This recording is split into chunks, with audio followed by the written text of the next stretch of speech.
il est là. Oh, mon Dieu, j'ai du travail. C'est où ce dossier-là? Francine, il faut que je te parle. Il y a quelque chose de bizarre. On pourrait quasiment se faire poursuivre. Franchement, Gérald, les nerfs. D'ailleurs, tu vois pas que si je me suis installée ici, c'est pour avoir la paix. Je prépare la cause Villeneuve. Je suis devant le tribunal demain matin. C'est compliqué. Et tu sais que si j'ai pas de gain de cause, Villeneuve est bien placé pour me causer des ennuis. C'est évident qu'il vient me brancher. Lui, il connaît tout le monde. Ça prend ça pour se placer au municipal. Mais si tu veux savoir ce que j'en pense, tu lui donnes beaucoup trop d'importance. Écoute, Gérald, quand j'aurai besoin de tes conseils, je te le demanderai, OK? Maintenant, vu que tu m'as déjà interrompu, c'est quoi ton problème? Ah, c'est pas mon problème, c'est le tien. C'est toi l'associé ici. Moi, je suis un employé, un simple employé. Arrête ça, Gérald. On le sait que tu vas être associé. Tu me le rappelles à tous les jours. Je l'ai dit 100 fois, c'est entre toi et Madeleine. Et à l'heure actuelle, je suis toujours indécise. En fait, pour ne rien te cacher, j'ai décidé d'attendre jusqu'à la fin de l'année fiscale pour voir qui facturait le plus. Vous êtes bons avocats tous les deux. C'est le seul critère objectif que je peux penser qui va m'aider à prendre ma décision. OK, je comprends.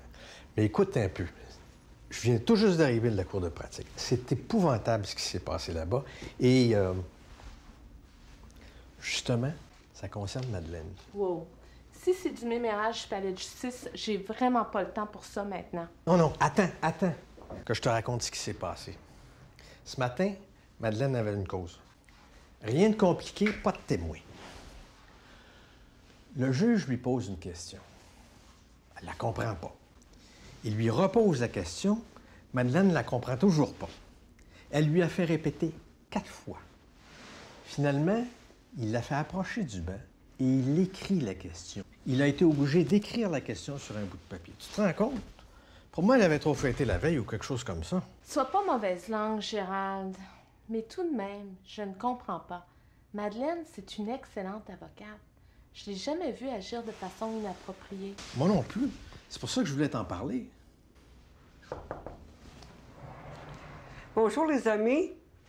Mais mon Dieu, vous faites une drôle de tête. C'est une grosse cause. Oui, en fait, c'est la cause Villeneuve. D'ailleurs, Madeleine, je voulais te féliciter pour l'excellente recherche que tu as faite. Ça va beaucoup m'aider à développer mes arguments. Ah, Gérald, j'allais oublier. Patrice te cherchait. Il a des questions à te poser au sujet du factum que tu as préparé pour lui. Factum? Quel factum? Oh, oui, le factum. Ça fait tellement longtemps que je m'en étais pas occupé que j'avais complètement oublié. Et ferme la porte en sortant, OK? Oui. Madeleine, raconte-moi donc ce qui s'est passé à la cour ce matin. Quoi? Qu'est-ce que tu veux dire? J'ai eu des échos, mais j'aimerais bien avoir ta version. Un confrère d'une autre étude m'a appelé de la cour. Il paraît que tu as eu de la difficulté avec le juge et qu'il a fallu qu'il t'écrive sur un bout de papier sa question. Notre collègue a trouvé la situation pas mal embarrassante pour toi et donc pour notre cabinet. Eh mon Dieu. Tu sais, Francine, c'est pas toujours facile d'être une avocate malentendante. Puis ce genre de situation, bien, ça s'est jamais produit pour moi avant. Et le juge, bien, il a vraiment été bien avec moi. Cependant, comme tu le connais, il parle très doucement.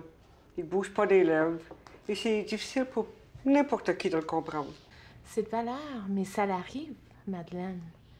Tu vois, il faut vraiment que tu fasses quelque chose.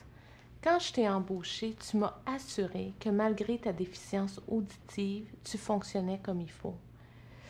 Même si aujourd'hui c'était un cas extrême, il faut pas que ça se reproduise, sous aucun prétexte. On ne peut pas se permettre que l'image de notre cabinet soit affectée. Il faut que tu te prennes en main. Bien, écoute, j'ai tout fait mon possible.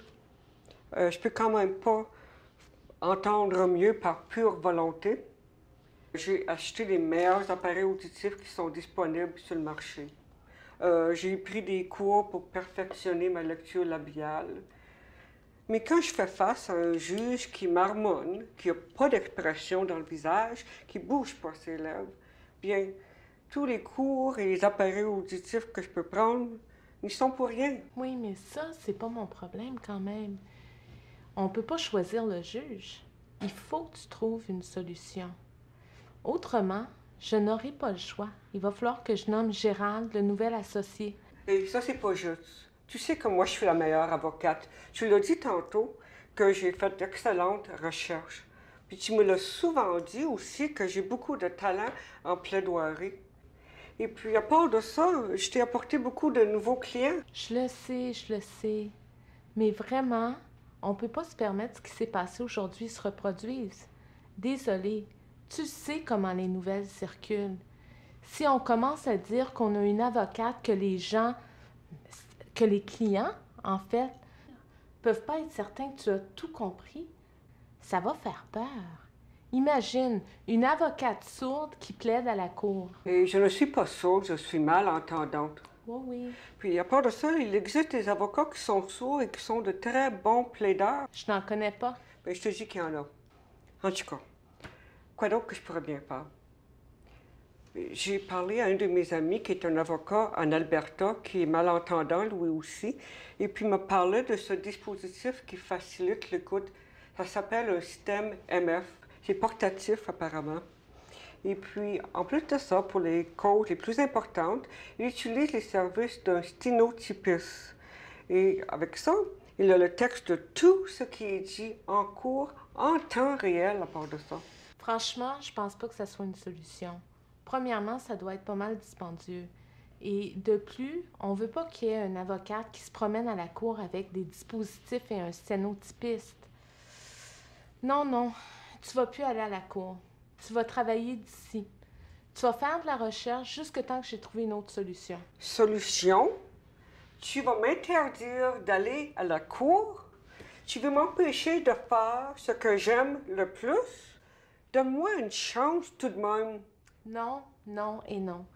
Ce qui s'est produit aujourd'hui risque déjà de nous faire perdre des clients. Il y va de la réputation du cabinet. J'ai travaillé fort, moi, à bâtir notre réputation. Si c'est la réputation là, qui te concerne, c'est mieux de penser à ce qui va arriver à la tienne. Si on apprend que tu m'empêches d'aller plaider, hein? Bon, un autre problème à régler.